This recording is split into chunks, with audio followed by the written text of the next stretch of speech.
for the last 10 years the private fortress of George Corley Wallace, son of a dirt farmer, country lawyer, governor, presidential candidate, the spitting, scratching, cocky little demagogue who is today both a cripple and the most important politician in America outside Washington.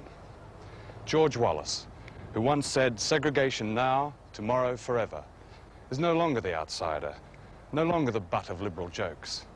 Today, he is second only to Edward Kennedy as the popular choice for a Democratic president in 1976. And if there are still any doubts about George Wallace's following and his power to make or break a future president of the United States, then they are doubts not shared by those who flock down from Washington to court him. They all come to see George these days. Even Kennedy, Muskie, Humphrey, and all the rest who once scorned him, and who now watch in awe as millions of ordinary voting people rally around him. Tell all these folks I'm mighty sorry about him here. Did you lose your house? No, sir. It didn't reach up to my way. Well, I'm glad to see you here. George Wallace's formula is simple. Never neglect the power base, the beloved folks. Never stop pressing the flesh, white flesh and black flesh.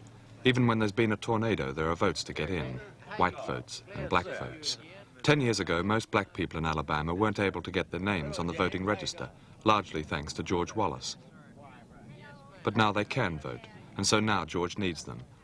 And it's quite likely that most of them will vote for him for governor this year, simply because, like the poor white folks, they know he's the man with the power. Very glad to see you. All safe here. Joe, she lost a home. Voted for you for president and vote again, man, if you'll run. Thank you, honey. I'm sorry.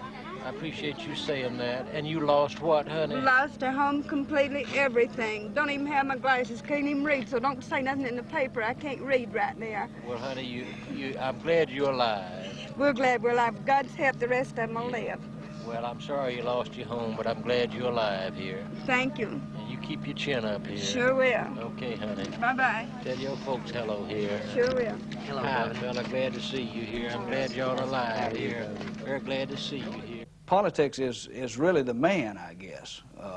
Now, the question of whether he's changed or not, I was asked this question, or whether he's mellowed or whether he's changed his racial policies. Governor Wallace is now telling people in national talks that he was never against segregation. He was only for upholding the law.